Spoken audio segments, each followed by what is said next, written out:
That bobber's down, Jay. Just reel up until I feel the weight of it on there. Oh, it came right towards, it's coming towards us right here. Oh yeah. Oh, that feels good. It was a long day. I'm sure you can do, oh look at, that's a big walleye. Oh, he's gonna take off. Oh boy, this is a good fish. What a great fish of the day. Unfortunately, it took until 7 o'clock in the evening. We fished from shore, we did whatever we could. It was just not safe conditions for putting the boat in. And that's what we're going to talk about today is, oh look at that walleye. Just grab the net. We're going to talk about making the wind work for you and not fighting it. Oh yeah! Oh, what a gorgeous fish. That leech and flasher jig does it again.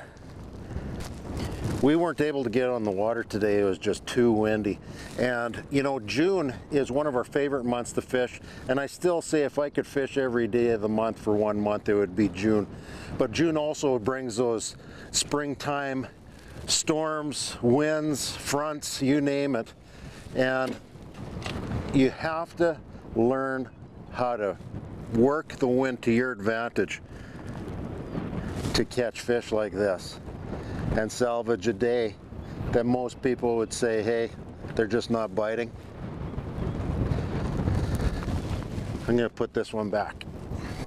Here we go. Great. One of the things wind can do at this time of year is blow warm water out of a bay. Because the fish in June really use the shallows. There's food in the shallows, the temperature's better in the shallows, so they're in the shallows. But if the wind blows the warm water out of the shallows, those fish from that area are likely going to set up on the first points or the first deeper water just outside those shallows. And that's what we did today. We were keeping an eye on this one point behind me that we're fishing, and we did try fishing it for shore. We got one pike and one other hit, and we still felt confident that there were going to be fish here. So we set up on the point once the wind started settling down, and there's one fish. Let's see if we can get a few more. What the wind does is it riles up the water, and the fish that would typically be maybe chasing down crankbaits or even swim baits, casting those types of things, can't see those to actually chase them down. So what you need to do is locate where the fish are, and we did that by shore fishing and getting a good feel for where the fish were, and sitting right on top of them with bait like a leech on a real bait flasher jig. And I have a slip bobber here, and I've got everything compressed so that I can show you what it is. You first of all, at the prescribed depth, want to have a bobber stop.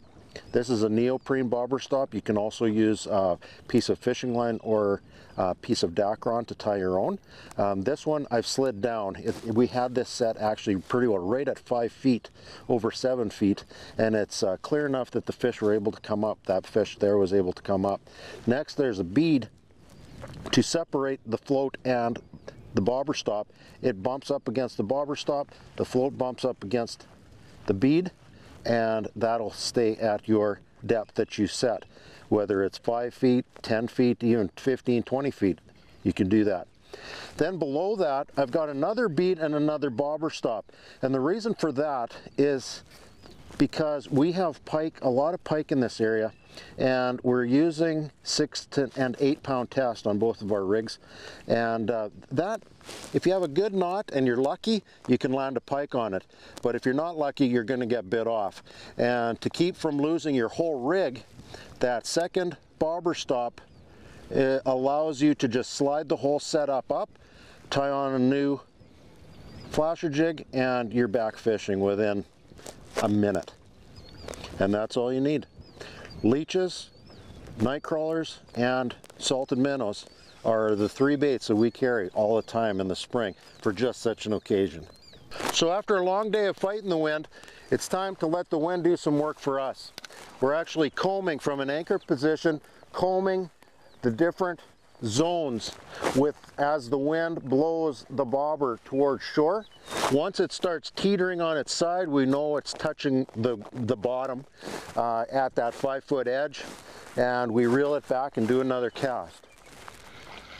As it's drifting, it's imparting action to that nightcrawler, leech, or shiner. But I also have found over several decades now of bobber fishing, and I love doing this, is jigging the line, popping that bobber, letting it sit, popping it, activating that leech, making that nightcrawler move a little bit, really helps. Bobber just dipped down.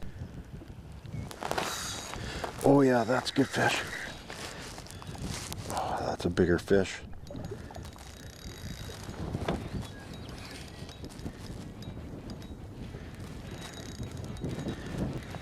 The bobber, I see the bobber.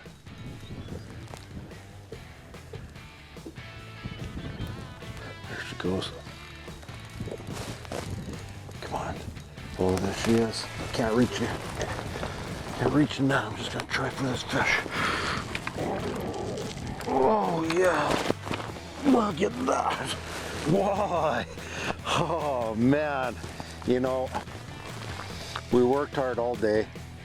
Weren't able to get on the water till later, but man, those fish were right where they're supposed to be, just out of the shallows in that first deep point area. When the wind blows, don't give up on your fishing day. Get out there, do your scouting, figure out where those fish are gonna be in the evening when it settles down a little bit, and you can catch fish just like this.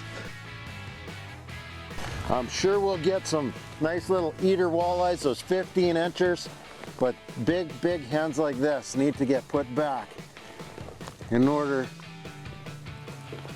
to make more little ones and give you a chance to catch a big one like that. I love it.